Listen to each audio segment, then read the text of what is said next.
You want the truth, the whole truth, and nothing but the truth? You can't handle the truth! Well, we're giving you the Michigan Sports Truth, the show that reveals facts, truth, research, and statistics and never messes around. With your hosts, Taylor Phillips, Ed Smith, Frank Vashner, and Buck Gino. We lay down the entire truth about everything regarding your Detroit and Michigan sports teams, no matter how uncomfortable they may be. No junk, no entertainment, no homerism, no coddling, no pop culture, no opinions, no shilling, and no fluff. Follow me, Taylor Phillips, on Twitter at DT2Phillips with 2 L's. Follow Ed Smith on Twitter at EdSmith313. Follow Frank Vashner at Frank_Vashner, VAJCNER. And follow Buck Gino on Twitter at BuckGino3rd. Also like our Facebook page, The Michigan Sports Truth, and join our Facebook group with the same name. Podcast do not take any suggestions or criticism from any member of its audience on how it should be run. It is up to the host to decide what they want to cover. They also do not intend to be any amount of popular in any way, shape, form, or fashion. Additionally, the views of the audience, right or wrong, do not reflect the actual truth revealed on this program. Episode 289 of the Weekend Review is in session. Taylor Phillips, Ed Smith. Before we get started, we like to pass along some very important news regarding Roy Halladay, who died in a plane crash. Ed, this is a very tragic moment that happened a few hours ago prior to this episode here. Yeah, it was quite unfortunate, very shocking. It caught me off guard. I read the notification. I just do a double take. I was like, no, it couldn't be that the Roy Halladay, not Doc. One of the best pitchers, at his peak, one of the best, if not the very best in the game of baseball. Tremendous arsenal, great fastball, known for pitching at big games and big moments. Just an absolute shocking and tragic story all around to see him have his life cut this short at such an age. So definite thoughts and condolences go out to his family at this horrible time. Absolutely. It's not just terrible, it's devastating around the baseball world. And you really don't want to see that happen. You never do, and unfortunately it did. But we'll get to more baseball regarding the Tigers. But we also got football, a lot of football to recap. Also, some news on Taylor Decker, plus Red Wings and Pistons. Also regarding a trade interest rumor involving Eric Bledsoe, which vanished. But why don't we get started with the Lions beating the Packers at Lambeau Field? Touchdown, Detroit Lions! Again. Oh, man! Are you kidding me? 30-17 was the final score. The Lions struck first after blocking another field goal attempt by Mason Crosby. It reminds me of that blocked field goal that Mason Crosby attempted, blocked by his own punter, and placeholder 2 years ago. That sealed the win, the 18-16 win. The 18-16 win for the Detroit Lions 2 years ago. That was the first time the Lions won at Lambeau since 1991. This win, 30-17, was the second time in 3 years, the last 3 years, that the Lions have beaten the Packers at Lambeau Field. But here's why.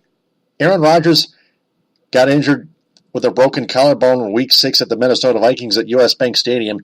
Was out for the rest of the season, which is a shocker, which led to the inevitability of the Lions winning. They took advantage of Brett Hundley. They contained Jordy Nelson. They kept Ty Montgomery in check at times. They also kept Davis in check, the kickoff returner. And they even kept their eyes on Devontae Adams on offense. Not to mention the fact they were cashing in on more red zone opportunities this week than they did last week in that pathetic loss against the Steelers. I think last week against Pittsburgh they went five red zone trips, came away with 0 touchdowns. here at this one, you had the touchdown run by, I believe it was Adduci on the pitch run. And, of course, the Stafford touchdown to Marvin Jones. Not the first one, but the second one, which was another great jump ball catch, which effectively put the game out of reach in the fourth quarter. While we're on that, I got to say, Marvin Jones, for his size, you would not be able to tell by looking at him, but he has become quite, I guess you could say, the effective deep ball threat for the Lions. I'm pretty sure they were trying to mold and guide Kenny Golladay into that specific role, the deep ball threat with his height and his size and everything, especially in the red zone. But with him being injured and not being able to play in many games this season, we have to find some different alternative or try to look to another player to fill in that role. And Marvin Jones, to his credit, is filling that role spectacularly well. Saw that here in this game. Stafford put a couple 50-50 balls up in the air, only where his receiver could get it, and Jones shows great ability, good athleticism, getting up there, getting the catch, and having the presence of mind to know where to stay in bounds, completed it all. Had two great touchdown catches, which proved to be effective, the necessary points needed to win this game. So credit to Jones becoming that reliable target, that deep threat, quote unquote, if you will. And also credit to the Lions for not, shitting the bed when it came to finishing drives. Finishing drives with a field goal getting some points of one thing. But when you're expected to have touchdowns and you go that far deep down the field, even still in that game, they had some issues with finishing one particular set of drives, especially at the goal line. What was it, fumbled snap by Abdullah, bad sneak by Stafford, and again, only a field goal. So that was definitely some things they still need to work on, but I will say I was impressed by how they were able to close some drives with the touchdowns that they got. Yeah, their defense did their job, but their offense still needs to work on red zone opportunities, especially at the 1 yard line. They had to settle for a field goal attempt. Matt Prater nailed it, but their defense just keep trying to punch it in up the middle, and inevitably the opposing defense, just like the Pittsburgh Steelers at Ford Field, read it very well and easily got the job done defensively, and it made it a total mismatch. The Lions should try something different on offense, like an end around route or a different play call, or a rollout route, or a possible bootleg action, some of that thing. Stafford is athletic enough where you could possibly try to run a bootleg fake with him, and he'll either try to run to that corner edge to get to the pylon, or try to throw the back of the end zone to a player, or just throw it away completely, and live to play another down. So I wouldn't mind them trying to run that type of combination, that option, if you will, type of play every once in a while. But here's the real underlying fact here. It's not a coincidence that the Lions go from having a top-rated red zone offense in 2015 to now the past two seasons have fallen to a far lower level and have great times struggling almost, which obviously can be tied and related to the fact of Calvin Johnson's retirement. So, in essence, that's what caused them, I believe that was one of the factors in mind when they had drafted Kenny Golladay to begin with, because they wanted to fill that role of at least being that go-to weapon in the red zone, to where we put the ball up for grabs, only he can get it. But like I mentioned before, he's been dealing with his fair share of injuries this season. It's kept him out of games for the most part, so we haven't gotten that chance to see it fully develop. So you wonder, if and when he's cleared to play again this season and then going forward, can that growth process continue to develop more to where, because Ebron's not getting it done, as we can see, and you're still unsure about Darren Fields to an extent, the other tight end. So aside from Marvin Jones, you got to try to see what other red zone target or safety valve inside the 20, that can help get you to the end zone and help close down these drives with touchdowns. And Kenny Golladay would seem to be that ideal player, if you ask me. Yeah, Kenny Golladay still did not play. He was kept on the injury list. He was now not quite ready to go, And speaking of injuries, offensive left tackle Taylor Decker was just activated from the PUP list to start practicing last Wednesday, 5 days prior to the Monday Night Football game on ESPN. And Taylor Decker, like I expected, was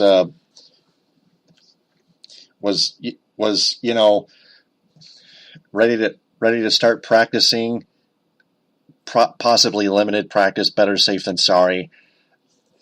As I projected earlier a few months ago, he was projected, in my estimation, to return on December 10th to the starting lineup for the Detroit Lions at offensive left tackle. Had a shoulder injury, a severe shoulder injury. Taylor Decker almost ready, but it's still going to be about another month. Yeah, and it seems that month can't get here quite soon enough. Because it was quite obvious and evident that the moment that he got injured, his presence was going to be sorely missed on an offensive line. And it was clearly shown throughout the first few weeks of the season. Greg Robinson, who they had gotten in a trade from Rams, was, in the nice way of saying this, was an abject disaster. Eventually he had to get benched, put on the inactive list. Essentially as close to a healthy scratch you can get. Now you got this new guy on the block, Brian Jeffrey Mahalik, or I believe that's his name. Forgive me if I got the pronunciation wrong. But he's, compared to what we saw from Robinson, a better compliment that you would take. Again, it's not changing the world. He's not exactly Taylor Lewan, so to speak, but it's just merely holding the door, if you will, as a way of just trying to get things over until Decker gets back from his injury fully recovered and healed. So, we'll get into it later with one of our segments, but I believe you're quite accurate with that December 10th target date. Oh, definitely, because he was expected to miss like 4 to 6 weeks, 6 to 8 weeks, 6 to 8 months or something like that, or 4 to 6 months. As far as I can hardly remember the time he injured his shoulder. I can hardly remember that. Yeah, I think it's 4 to 6 months is the diagnosis. Yep. But the Lions are home against the Cleveland Browns Sunday at 1 on CBS. This is an easier chance for the Lions, especially to work on red zone offense, especially when they're near the goal line. Yeah, definitely. This is, what better team, what defense to, essentially get your free scrimmage on, so to speak, would be the low league win with Cleveland Browns. So yeah, at home as well. Yeah, it gives them a perfect opportunity to try to shore up and fix up some issues on their offense still. Absolutely. Taking a look at the Cleveland Browns, as I go to ESPN.com. By the way, Lions and Packers are both 4-4. That first matchup preview was even more nukiest of the NFC Nuke North, if you ask me. Well, while you're fishing that ESPN review, I wanted to touch on that subject real briefly, how we stand, our chances are in the division. To be honest, I would not be, realistically looking on paper, the Lions should have a goal of trying to potentially win this division outright as much as possible as the season rolls along. Because, for one, the quarterback situation, Aaron Rodgers is now done for the year, we presume, assuming he doesn't make another miracle health recovery and comes back to help lead him at the end of the year. But even still, you got the type of schedule that you have coming up. You got the Browns, you got the Bears twice, you still got the Vikings again with Case Keenum. The schedule, I don't have it in front of me completely right now, but the teams that they could have in front of them right now compared to what Minnesota is going to be facing. That alone should give that, and in the current QB situation, should give the Lions some confidence that, hey, they could possibly do something to win this division. Yep. Just check out the Cleveland Browns. They are still winless overall. This is an easy game for the Lions to win, especially at Ford Field. They've got to take this one. And like I pointed out, it's a chance for them to work on red zone opportunities near the goal line.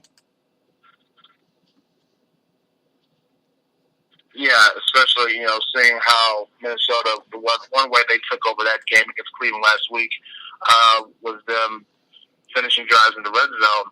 So if you're the Lions, this is the area, this is the game where you need to sort that issue out. Kind of like how Michigan needed to get the ball rolling in the red zone, and they took that out against Purdue. You will hope to see that type of similar effort and out and production from the Lions this week. True. So we need no score prediction here, but I think the Lions are going to take this one. They're 1-3 at home, but they're playing a winless Cleveland Browns team who still is one of urinating trees locales. So. Oh yeah, one of the ultimate locales.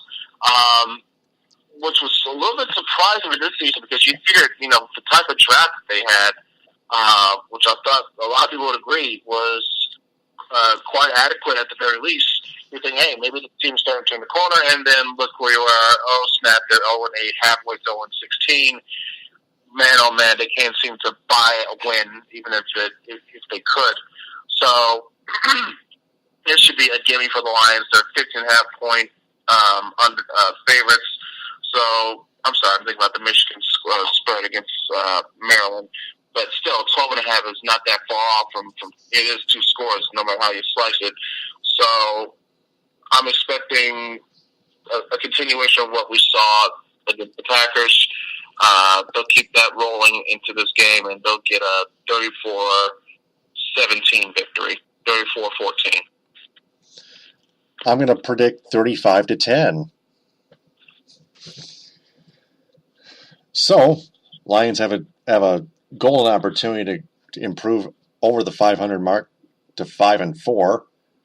That's Lions. That's pro football. Now we transition to college football. Touchdown, MSU! The Michigan State Spartans of all teams upset the 7th-ranked Penn State Nittany Lions of all teams in East Lansing, 27-24 on a game-winning 34-yard field goal by Matt Coghlin as time expired. You're crazy! You're crazy! You're crazy! Are you crazy? Both teams were slugging it out. It was back and forth, back and forth. Penn State, especially after that weather delay, didn't seem to get too much going. They turned the ball over a couple times, and their lack of offense in the second half gave the Spartans an opportunity to win, and they took advantage. Yeah, especially, first and foremost, when you talk about the weather delay, that was a 3.5-hour weather delay, which was absurdly long. You almost have to wonder, would they ever get this game done, period. Another key factor that played into Michigan State winning this game was how they found a way to keep Saquon Barkley contained to only 63 yards and 14 carries. That's an outstanding job, however way you look at it, by MSU's defense of holding one of the Heisman frontrunners to that type of production in this high-stakes game, which, even if you're a Nittany Lions fan, if you're a Penn State, after the loss last week, previously to Ohio State, you needed to win this game to keep your playoff hopes alive. And Barkley, and this is where you expected Saquon to come up big, and then he was, for the most part, shut down. So credit MSU's defense on that. And not to mention, there was the critical 4th down play that Penn State had with about 4 minutes left. They were driving the ball downfield. Game was still tied. They seemed to have the momentum on their side, trying to capitalize and score on the go-ahead drive here. And then McSorley throws to his receiver, and he was wide open right there on the slant. And either miscommunication or he just flat out dropped it. But either way, it looked to be a surefire pass, became an incomplete. And MSU took advantage of that, drove down the field, and got their kicker in line. And, much reminiscent, so to speak, of how they knocked out Ohio State 2 years ago. That's how they knocked out Penn State this year, just a walk-off field goal. That incomplete pass was just flat out dropped the way I recall this, the way I saw it. Yeah, he looked open as hell, and then Man, there was no coverage on that pass, and that was a break the Spartans caught, and they took advantage. Again. Yeah. They needed to. Not to mention the fact of that Penn State roughing the passer penalty, which gave MSU the field position that they need to help get that field goal set up. There's another factor right there. Just all kinds, just the types of mistakes that the Nittany Lions make when they're on the road, especially, that it just proves why you're not a number 17 against a very willing and determined number 24 team in the Michigan State Spartans, who were determined enough to get the victory in walk-off fashion. Like you pointed out, almost comparing Matt Coghlin to Michael Geiger 2 years apart. Speaking of which, Michigan State is at Ohio State Saturday at noon. And that and the Michigan Wolverines and the Maryland Terrapins will be previewed just a little bit soon in our college football in the Mitten Quick Pick segment. And I picked out I created a bumper for that segment too. So, transitioning to the Michigan football Wolverines. Speaking of the devil. Touchdown, Michigan! They easily take care of the Minnesota Golden Gophers, 33-10 in the Big House Michigan Stadium in Ann Arbor. Karan Higdon doing his thing. Brandon Peters continuing to show why he's been the best quarterback on Michigan's roster this year since Wilton Spate injured his 3 vertebrae. And Jim Harbaugh, the head coach, says Wilton Spate was cleared to throw, but not for contact. So it's still going to be a while before Wilton Spate returns to any in-game action. But Karan Higdon doing his thing. Again, Michigan's defense doing the rest. Now, it was a total mismatch. Not necessarily a rout, but still a total mismatch, and the Wolverines took advantage, walked away with a victory. Yeah, it was very much a thorough, one-sided type of game that we saw here. It was the prototype, so to speak, of what to expect from Michigan and their defense under Don Brown when they're at their best. 3-and-outs, third-and-long situations where you can bring pressure, not giving up the big plays, shutting out drives in most critical moments, that type of thing. Like I said, only gave up 10 points, and that field goal was in garbage time.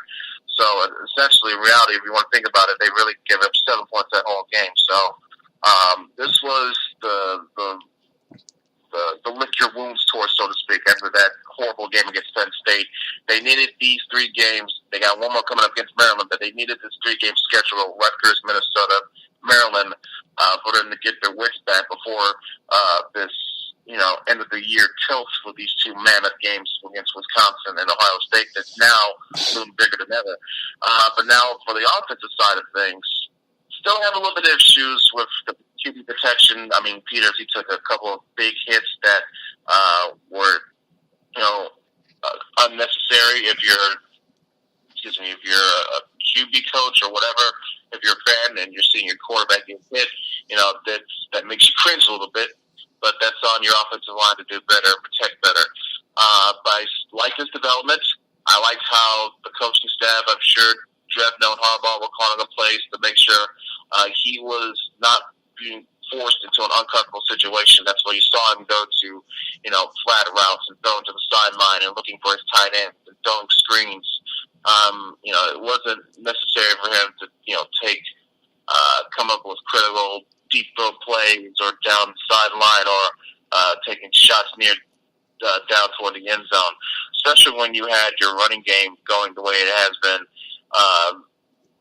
Like I said, Penn State was the outright, was the anomaly in terms of, complete ineffectiveness. But ever since the Indiana game, the running game has been spot on. Now with Karan Higdon, another 200-yard game again, and then Chris Evans almost having a 200-yard game of his own.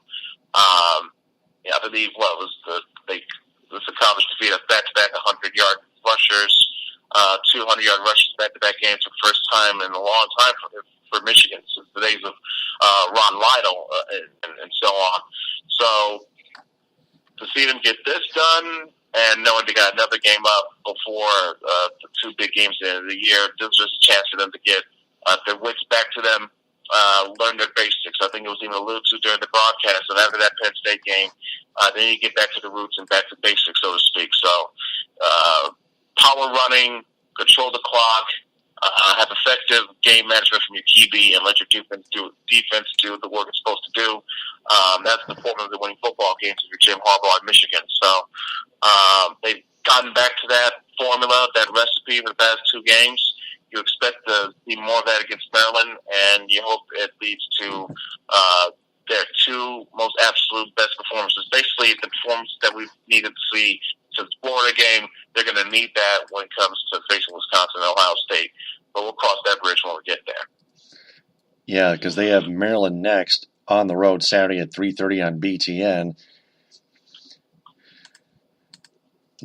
And that's the Big Ten coverage right there. So why don't we transition to my Central Michigan Chippewas coming back and beating the Western Michigan Broncos. Touchdown, Central Michigan! 35-28 at Waldo Stadium in Kalamazoo.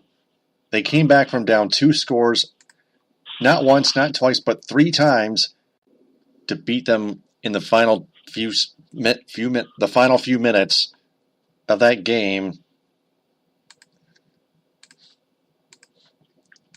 And they upset the Broncos. Both teams are now 5-4. Question: that game aired during Game 7 of the World Series, correct? Yep. Okay, I was just flipping the channels. I was on my Twitter following, and when it showed the update, I was like, okay, let me see if I can catch the bench of this. And credit to Shane Morse, who I'm sure using his time at Michigan gave him the experience that he needed to deal with these type of situations of leading a comeback, final drive, hostile environment on the road. Get your team, basically carry your team to victory in the most crucial and clutch of moments. He got that from watching what happened in front of his eyes in Michigan. So I'm sure that experience came into play. Congrats to Shane Morse on that drive. And good win overall for the team. This was probably their best win, their biggest win, I should say, this season. Gets them one step closer to bowl eligibility. And, when they look back on the season, this was, credit this just probably, like I mentioned before, their best win of the year, without doubt. Yeah. Shane Morris delivering that 77-yard touchdown pass to Corey Willis with 2:37 left. That gave the Chippewas the 35-28 victory. Not to mention the Western Michigan Broncos turning the ball over 4 times, which gave the Chippewas life when the Broncos shouldn't have. Chippewas took advantage and they won. Yeah, when you win the turnover battle, 9 times out of 10, you usually win that football game. So only two turnovers by CMU, which is not bad. Good enough to win the turnover battle and win the game itself. CMU is at home against Eastern Michigan. Western Michigan is home against Kent State Wednesday at 7.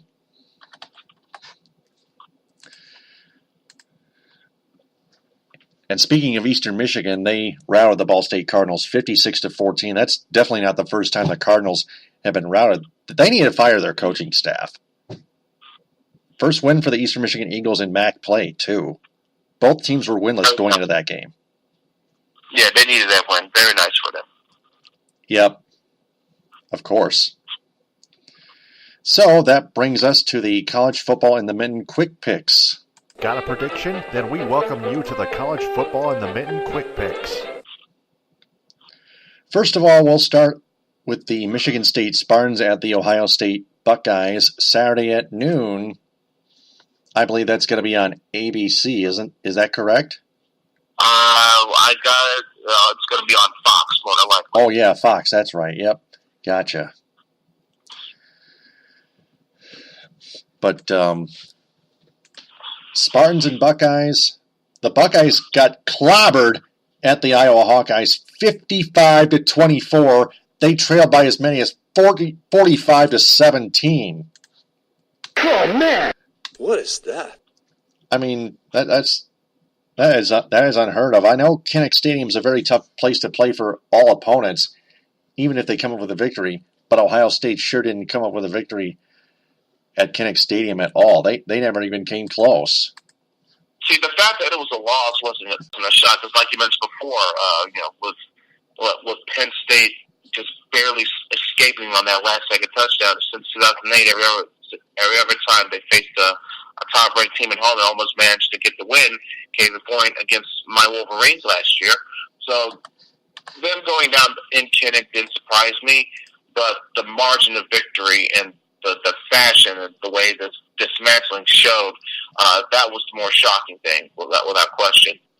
I don't know, it revealed a lot about how bad in some areas Ohio State really is, or just showed how Iowa, it can be as good a team as any in the Big Ten. They just need to do a better job at finishing games. That's all.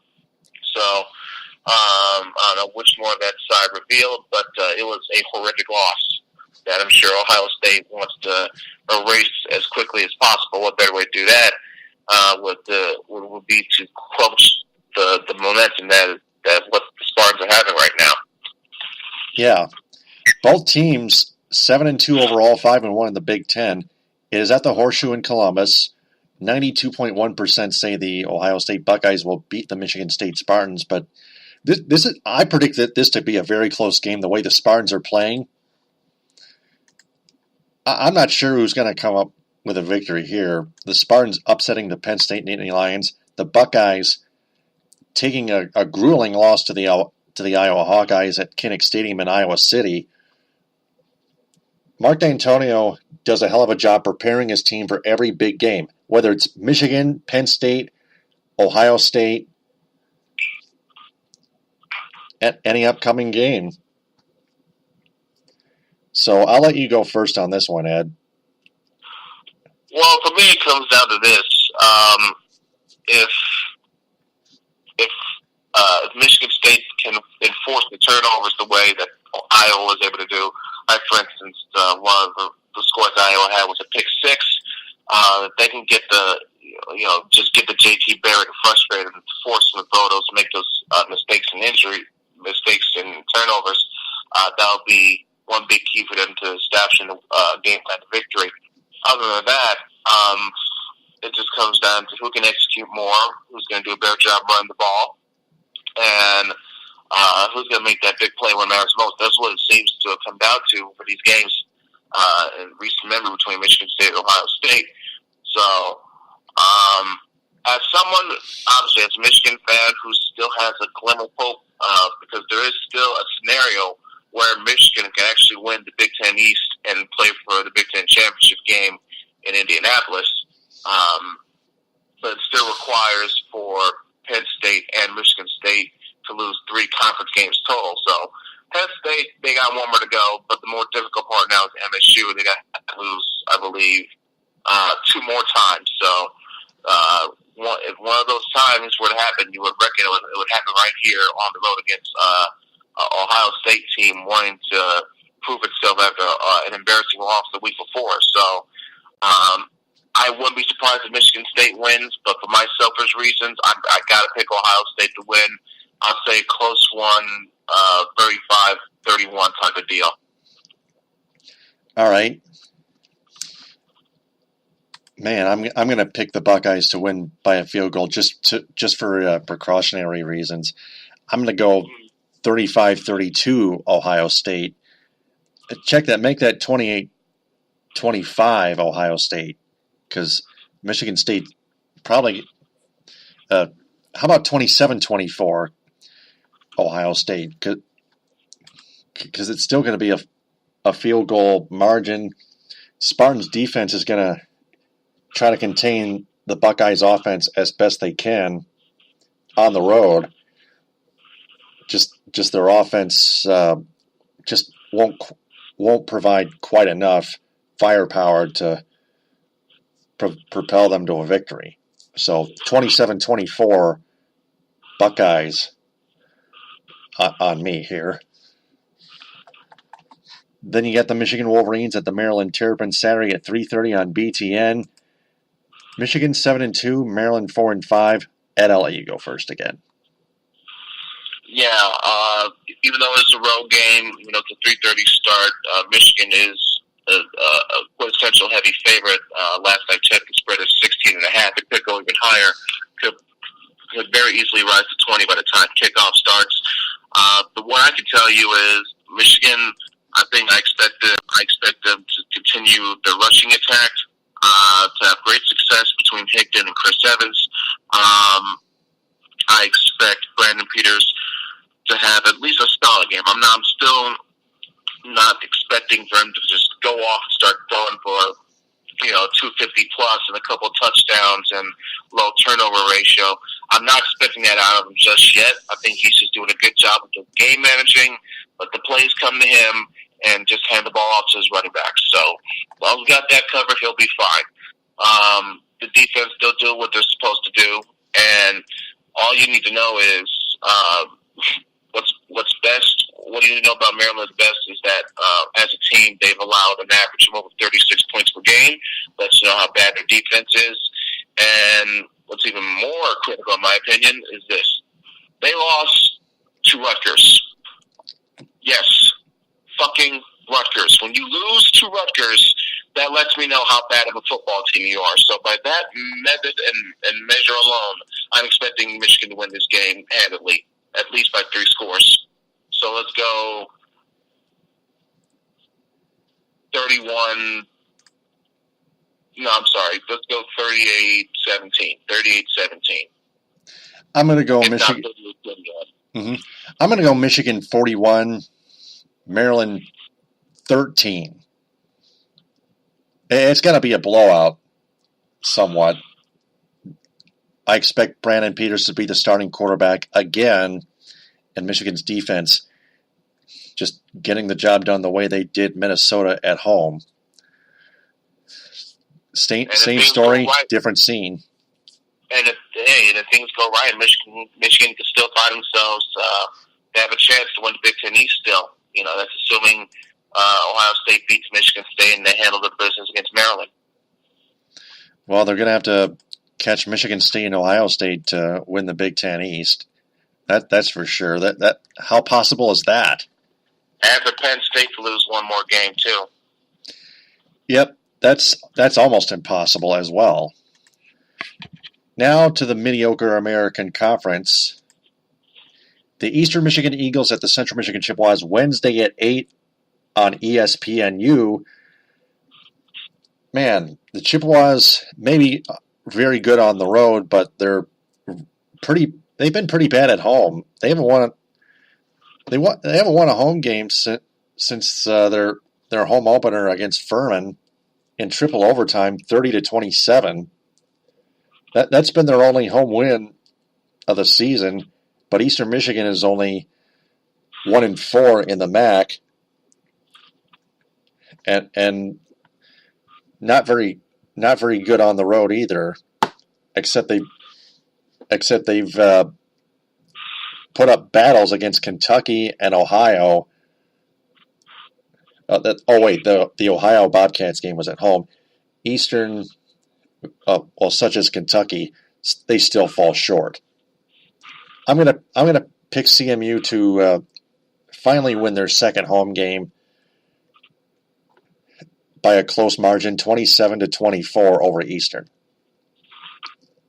This should be one of those magical games where Central should win, like you mentioned before, with Eastern having the record that they have on the road. Even though that Central's not done good at home, they had a great one last week, and now they're coming home to face a far a weaker team this week. I expect them to get the job done here, so that's why I'm picking them to win about a couple of scores, a 28-14 kind of game. Then we got the Kent State Golden Flashes at the Western Michigan Broncos Wednesday at 7. That's going to be on the Watch ESPN app regionally, which you have to subscribe. That's on CBS Sports Network, actually.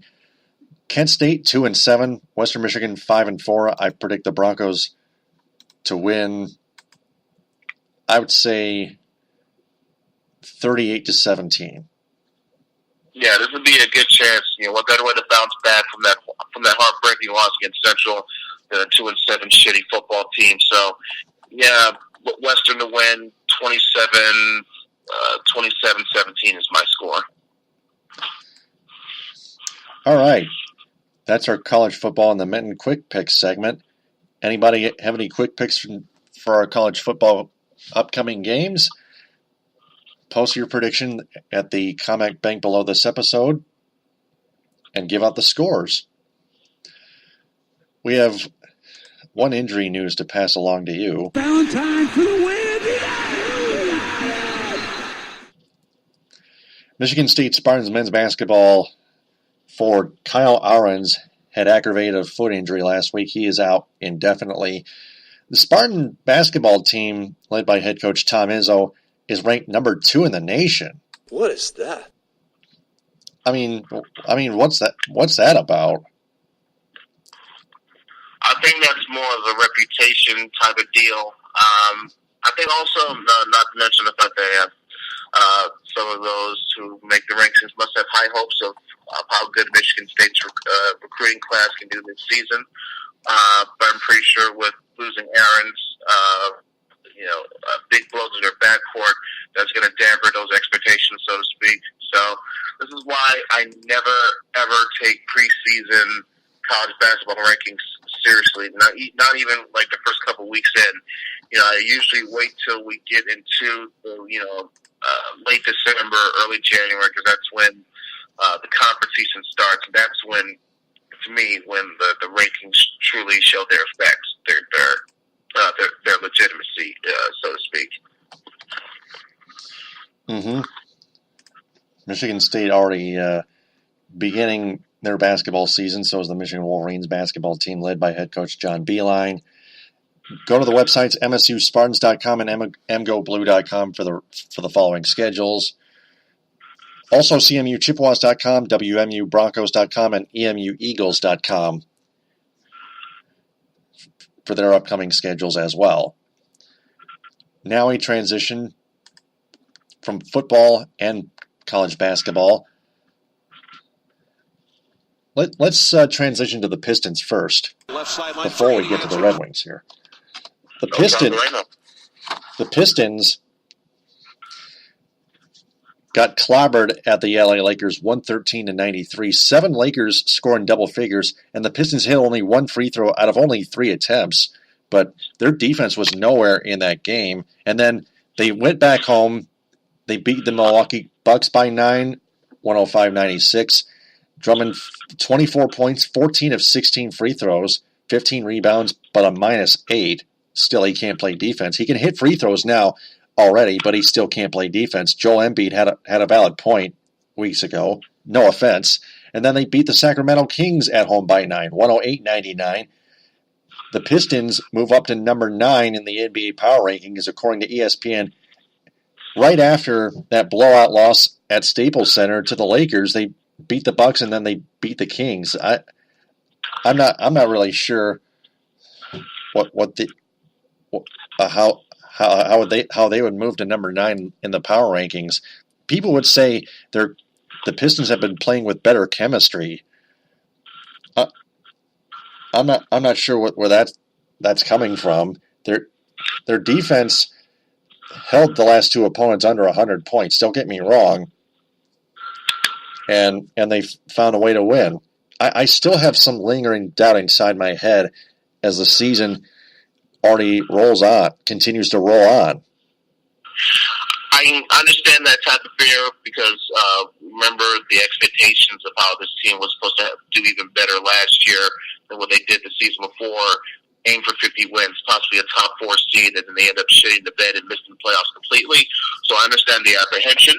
However, for this season, so far they're showing us that this is looking to be a much different team. I mean, for instance, they won 2 out of 3 games on their basically their Pacific Coast road trip in the Western Conference. Add out 2 games at Staples Center, 1 game against Golden State, and they won 2 of those games, including beating the defending champions, and then handing the then undefeated Clippers their first loss of the season, holding under 90 points. Then you come back home, you're facing a Bucks team that has a potential future superstar in Giannis Antetokounmpo. Not to mention side players like Chris Middleton and Don Maker, who are growing into their own. Hold them under 100 points. You get the win there. Come back to, the next game out, beat the Kings. Drummond is shooting better from his free throws. I mean, it's saying something to now where whenever Drummond gets fouled and sets the line, you don't get this sense of dread of like, you almost get a sense of like, what's going to happen? I mean, it was reaching a little bit of a fever pitch to the point where, like, when Drummond was getting fouled, he was on such a roll, the fans were standing and cheering and clapping. Bronx cheering. Drummond was pumping them up, egging them on, saying, come on, feed me your energy, that type of spiel.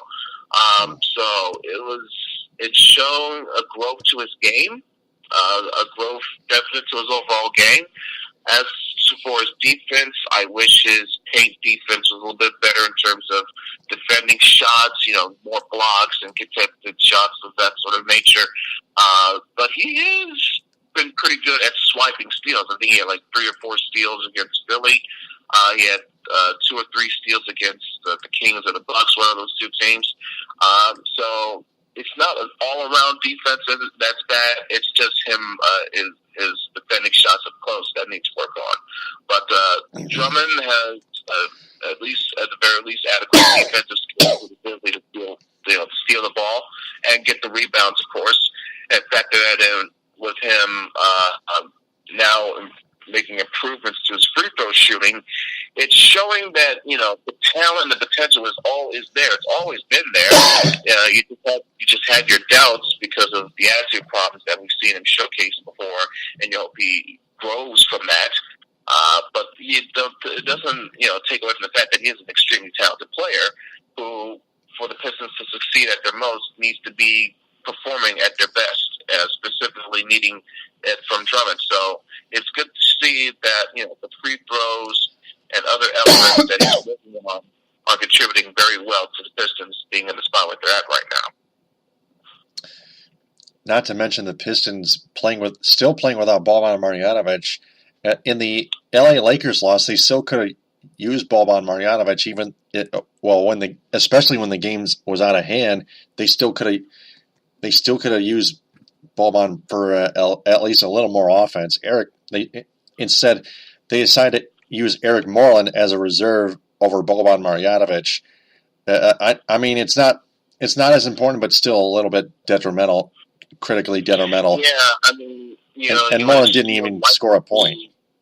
Yeah, you would like to see a guy that you paid $21 million for. You'd like to see him get a little bit more playing time.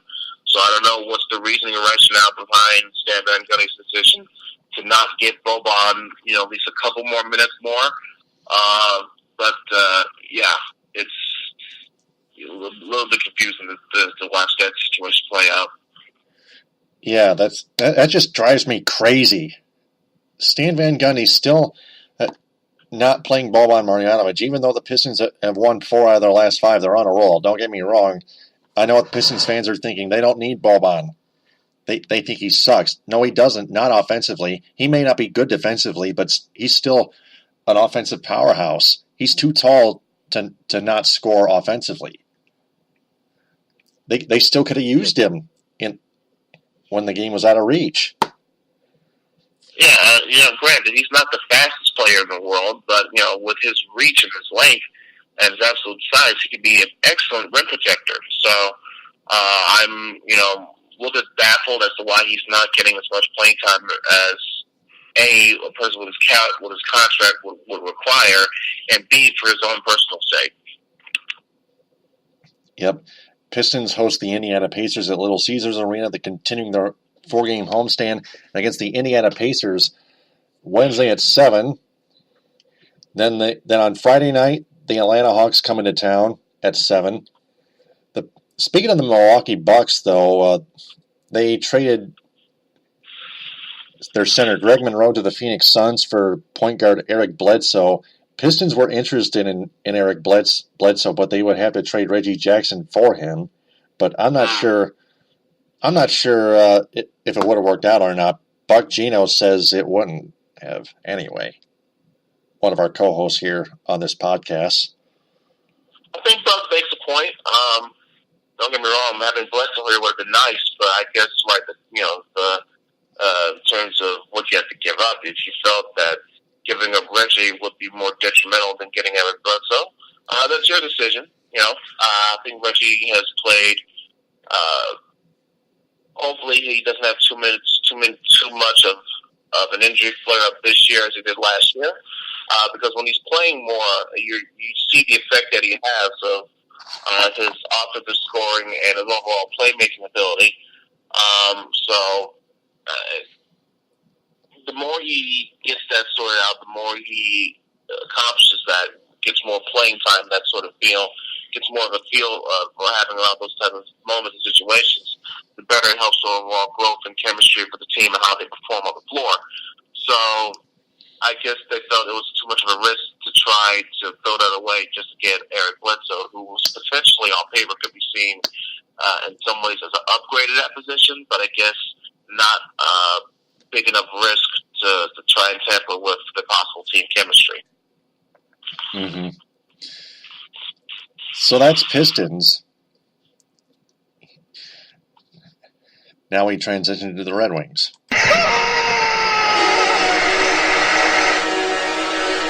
Red Wings winning 3 of the last 4 going into this podcast here. They beat the Arizona Coyotes 5-3 heading into their Canadian road trip, losing 3-1 to the Ottawa Senators on Thursday. They couldn't get much offense going, not any offense, until very late in the third period when they pulled Jimmy Howard for an extra skater. They got on the board late, and then they gave up the empty net goal. And then they went to Western Canada and they got an easy 4-0 win at the Edmonton Oilers, who actually gave it away. The Oilers, last I checked, were 4-9-2 with just 10 points. The Oilers stink. And then the Red Wings headed into Vancouver, contending for that second wildcard spot in the Western Conference. The Red Wings beat the Vancouver Canucks 3-2 in regulation on left winger Tomas Tatar's game-winning goal with 1:14 left in the third period. The Red Wings continued to get it done in Western Canada. They have one more game in Western Canada at the Calgary Flames Thursday at 9. The Calgary Flames are in the middle of the Western Conference wild card pack. The Red Wings, if they want to keep saving Ken Holland's job, they just need to get that job done. And they're still only saving Ken Holland's job. The Red Wings still contending for that second wild card spot in the Eastern Conference. Yeah, I don't expect it to be there that long. I mean, yeah, it's fun, not fun for our end because we actually kind of hope that they lose. But I don't see them being there that long. It's still very, very early in the season. Mm-hmm. It's 82 games for a reason. We're only 16 in. Eventually, I expect the good fortunes to run out. Yep, and that's actually good because it helps the chances of Chris Ilitch selling the Red Wings too. Then after the Calgary Flames, they're home against the Columbus Blue Jackets Saturday at 7. To start a homestand. They host the Calgary Flames Wednesday at 7:30. That's next Wednesday on Deer Day in Michigan. Then they host the Buffalo Sabres next Friday, the 17th at 7:30. Sabres got a 2-1 win the 3-1 win over the Washington Capitals just a few hours prior to this podcast. The Sabres are showing that they're no joke. The Washington Capitals are a good team, but the Buffalo Sabres are trying to show us something here.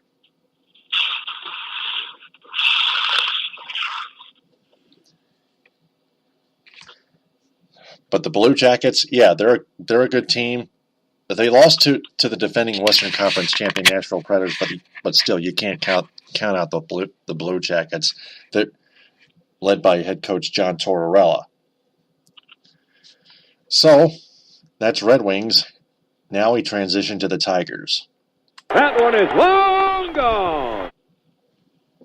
They placed Andrew Romine, their utility outfielder and infielder, on waivers, and he gets claimed by the Seattle Mariners. Oh, man. So the Tigers won't have to deal with any more mistakes from Andrew Romine, especially on the base pass when he's a base runner. Yeah, so there's that headache that's gone. Yep. And then they outrighted outfielders Tyler Collins, first and foremost, Alex Presley, and Jim Adduci, and right-handed pitcher Jeff Ferrell to the minors. All those 4 players will become free agents this offseason. Tyler Collins, as I recall, is a restricted free agent. Still, you have to hope. Still, you can still hope that he gets signed by a different team. So they all 4, including Tyler Collins, may still possibly be gone, whether restricted or unrestricted free agents. Yeah, so definitely, and it shows how, I guess, one sure sign of how much things are changing. You know, they're almost doing a mini purge, so to speak, of leftovers from last year. Yeah. Here's a move that boggled my mind a little bit. The Tigers parted ways with Omar Vizquel and named Ramon Santiago their new first base coach. I don't think that's a good move by Al Avila and Chris Ilitch. It's just bringing back another hometown Tiger along with Don Kelly as their scout. They just stick with their guns. Like they don't even care about statistics. He does not care. And then they activated designated hitter Victor Martinez from the 60-day disabled list. And from my perspective, they're gonna let him play out the final year of his contract. That's what it's looking like. That's what everyone's looking like. It's more as much of that year as he'll be allowed to play with the way his body's going. Yeah, Victor Martinez is going to try to tough it out. Good luck on that one, Victor. Because after that, you're definitely going to have to retire by then. So that leads us to 5 questions. Are you ready, Ed? More than ready than ever, Taylor. So go ahead and let him rip. It's time for 5 questions on the Michigan Sports Truth. Question number 1. How soon could we see Taylor Decker back in the Lions starting lineup? Like I predicted, December 10th. December 10th could be a possibility. I'm thinking probably December 3rd, so the week before that. Still very close to December 10th. Still better safe than sorry. Yeah. I mean, Caldwell mentioned that it didn't give any sort of update. Leads to believe that Decker is still ways away, but if he doesn't, does it fast enough, does it right enough, him coming back in December would be perfect timing, because I'm sure it would be desperately needed. Question number 2: could we expect the Lions to let the Cleveland Browns hang around at Ford Field next week? I'm not so sure about that. What say you? I mean, granted, I know you want to get apprehensive because it's the Lions. They're prone to do stupid shit like this, but the Browns are bad, man. horrible, awful football team this year. So if you're Detroit, if you don't go out there and dominate them, it would be a disappointment, to be honest. Yeah. I'm predicting like 49-7 the Lions should clobber the Browns at home at Ford Field in Detroit, downtown Detroit. That's still the home of the MHSAA football finals, divisions 1 through 8. There's still a possibility that the Ithaca Yellow Jackets and even the Breckenridge Huskies could make it there too. Divisions 6 and 7. Next question. Question number 3. How bad of a loss is Kyle Ahrens due to injury for the Michigan State Spartans men's basketball team? It hurts the depth of your backcourt, and it's one key player, key role player that now you got to hope it's essentially a next man up mentality of, hey, it's your turn to come in, fill this spot, do the best that you can. But it's a crippling blow. Next question. Question number 4. Do the Michigan State Spartans men's basketball team deserve to be ranked second in the nation? No, number 2, no. To put it short, no, they didn't. No. I think there's a lot of other options you could have put between your top 2 and top 5, so to speak. If you were to tell me, hey, they're a top 10 team, 7, 8, or 9th, I wouldn't have a problem with that. Even top 5, but top 2 overall, yeah, that's not putting it up. Besides, they didn't even have a deep run in a tournament last year. I know there's some hype over the recruits and what Israel always does year in and year out, but second best team in the country in your mind is to start the season. That's a bit of a stretch in my opinion. So I still think they're good, just not that good. To be fair, I still rank them in the top 10 somewhere, probably 7 or 8. Yeah, I would go 8 or 9, but, like I said, they're good, just not that good to me. No, not that elite. Next question. Finally, question number 5. How worse are the Tigers going to be without their once first base coach, Omar Vizquel? Well, I think it's going to see a dip. I think you're going to see a dip in quality no matter what, because this is your own beginning stages of miring into mediocrity. So for the Tigers, it doesn't matter who you will be replacing or getting rid of at the first base position spot. You're going to be a bad team regardless next year. So that wraps up our 5 questions segment, and to our entire audience, if you want to answer those 5 questions, just replay that segment portion of this episode and answer them the best you can without going out of line. Now for the last segment. Pencils down, everyone. It's time to find out what's your grade. Got a pretty long list, actually, but 4 events. First of all, the Lions activating left offensive tackle Taylor Decker from the PUP list. Ed Smith, what's your grade? A, badly needed in the worst way. You can't rush it you can't rush it just yet because, you still got to get the full, 100% clearance from the doctors and whatnot. But this is a very good sign that he should be coming back soon. And it'll be a great addition to helping out the offense and most especially the offensive line. So for that, I give it an A. I give it an A as well. Event number 2, the Tigers placing Andrew Romine on waivers. I would grade that an A as well. Yeah, because he was an ineffective player, and, it's clearing a roster space. I mean, they're going to be bad regardless, but, at least you won't be pissing off fans too much by having him here. So, yeah, A. Event number 3, the Tigers outrighting Tyler Collins, Alex Presley, Jim Adduci, and Jeff Ferrell.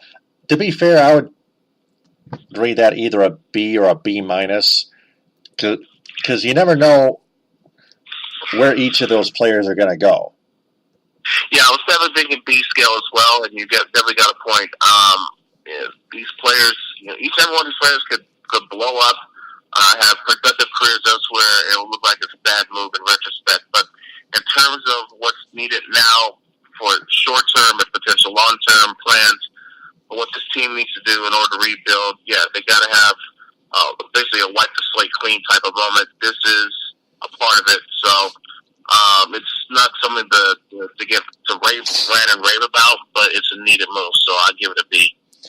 Last but not least, event number 4, the Tigers hiring Ramon Santiago as their new first base coach and parting ways with Omar Vizquel. Ed Smith, I'll leave this one to you first, just to make sure we're both correct on this one. Yeah, I'm uneasy on this one. I don't see it having a net positive effect, and the team's going to be bad regardless. So I'm giving this a C plus to be nice. Oh, okay. To be fair, I'm going to call that a D plus. I see a decline. Omar Vizquel had been your best first base coach since, I don't know. Now you got Ramon Santiago, who has no experience as a part of a coaching staff in Major League Baseball. And Ramon Santiago, I'm not sure how much he knows about being a part of the coaching staff or a first base coach or whatever. That's our What's Your Grade segment. So for our audience, if they have a grade, if they have a grade for each event, post them in the comment bank in this episode. Please don't go out of line. So that's episode 289 of the Week in Review. Before we sign off, we want to remind everyone, including ourselves, to share this episode and our entire podcast on social media and have their friends share that as well, because we want to tell them that the Michigan Sports Truth Podcast organization is boosting its posts of each episode from Spreaker on its Facebook page, mind you, and searching for a wider local audience that is fans of sports and local advertising sponsors. If anyone has a local business in the state of Michigan that has a passion for sports and is interested in sponsoring this podcast, send our Facebook page a message, please. And thank you. Ed Smith, great job as always. We'll talk to you next week on episode 290. You too, Taylor. You have a good one. Thanks. I'm Taylor Phillips. Follow me on Twitter at DT2Phillips and Ed Smith at EdSmith313. Like and share the Michigan Sports Truth Facebook page and join its Facebook group. We'll talk to you all next week on episode 290. Thanks very much for listening and downloading and sharing. TTFN, ta-ta for now. Louis Tenor will rejoin me on Talk Shoe Wednesday night at either 10 or 10:30. We'll keep you posted on that on our Facebook page, The Michigan Sports Truth. Bye, Master T.